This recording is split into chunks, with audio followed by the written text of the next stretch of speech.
October 29th, 2016, Beth Harris, PhD, retired poli-sci professor, Ithaca College, former Seattle resident, visiting. And I pointed out to her that this drawing section here was from a drawing I had begun outside the Big Four ice caves on a walk that Beth and another friend, Devora Korst, and I took there around, I don't remember what year it was. It was probably 15 years ago. Something like that. Anyway. Devora and I went swimming, right? Yeah. Didn't we go skinny dipping there? And then I don't remember that. I would have remembered that. I don't remember that.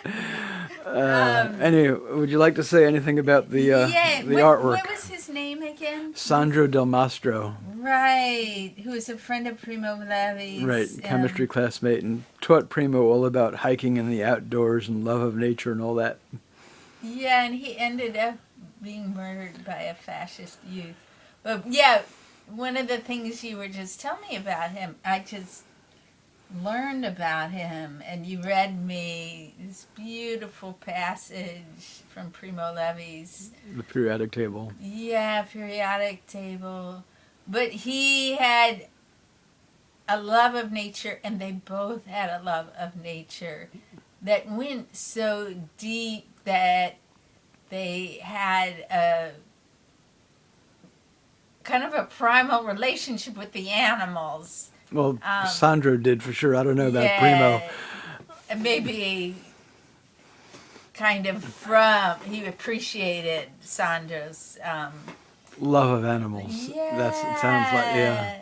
Love of animals and exuberance for life in its natural forms. Mm-hmm. But then you related that to your own history and your own connection. You're talking about nature. In terms of all the drawing imagery? imagery? A lot of the drawings that are around here are not specifically about his experiences. They're about my own experience, but I was trying to relate my life and my experiences of, let's say, love of birds outdoors and hikes I've gone on and looking at animals and so on to their experiences and what Primo Levi wrote about him and his friendship with Sandro in that chapter, Iron.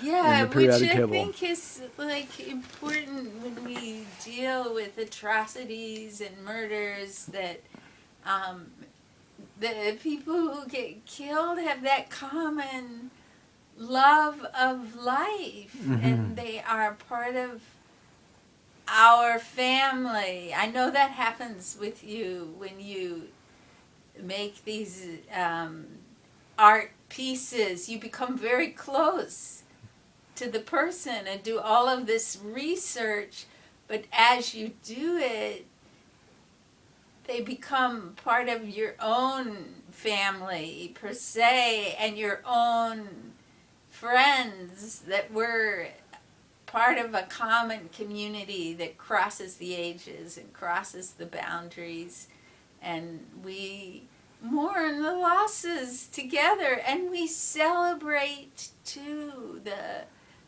love of the good life, so that we don't just get lost in the horrors. You know, so often the oppressors, the killers, the murderers, they're trying to murder that love of life itself and invoke fear in us. So I see that you sharing your own love of nature and experiences in relationship to his is a form of resistance. And I think the wings as well, I know some have said the wings kind of sanitize the brutality that happened to these people, but there is another piece of it, of an uplift. And the other thing I really love about, I love about this piece is the use of the stones and the mosaic. And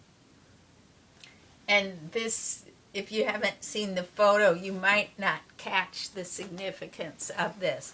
But down here, from here on down, there is a stone. This whole section's different than the mosaics and any of the other mosaic drawing combos I've done. Yeah, these stones are very powerful. And it was taken from a photo where he's actually sitting on a stony cliff. Yeah, here's the photo. And you can see the stone here. The rock looks different, but this is representative. And that is the stony earth, that he is on the precipice of. And then these tiles represent the sky here. And you can see he's sitting over the precipice of the stone, so the sky is below. The sky is around, and I don't know that this is intentional, but it also represents the precipice of life on earth and the passing. Some say into the heavens. Literally, I don't actually have those particular beliefs, but Neither do I, yeah. But it's still into the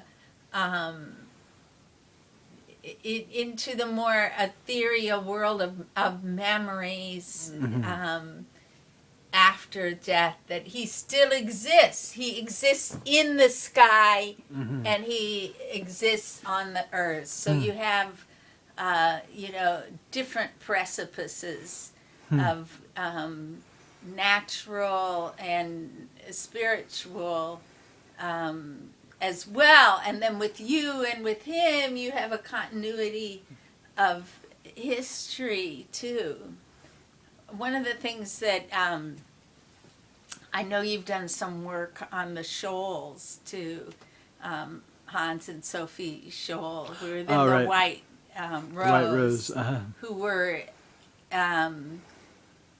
German Protestant resistance. Yeah, some Protestant, they were Protestant, but they had Catholic friends that were part of this White Rose. Right.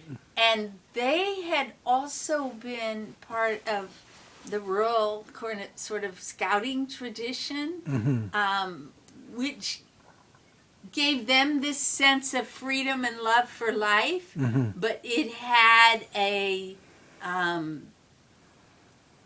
edge to it because it was co-opted by the fascists as a way of maintaining authentic German nationalist identity. And they ultimately left that movement, even though it was part of their own roots that informed their beliefs. Right. So there's kind of a precipice within the embracement of the natural world too, that it can be used for kind of a respect for life in all of its forms, but it also can be used for a more narrow conception of land, property, nationalists, the motherland. And I see in this you're trying to reclaim that initial conception. Thank you. That was very eloquent, very beautiful, very erudite, and you're hired to write an article. I think you would do marvelously at a writing something, perhaps an exhibition catalog preface for this particular work. That was, thank you so much. Yeah, thank you, Akiva, for your work of giving life and personal connection to human rights through art. Thank you. I'll say hi and bye. Ciao.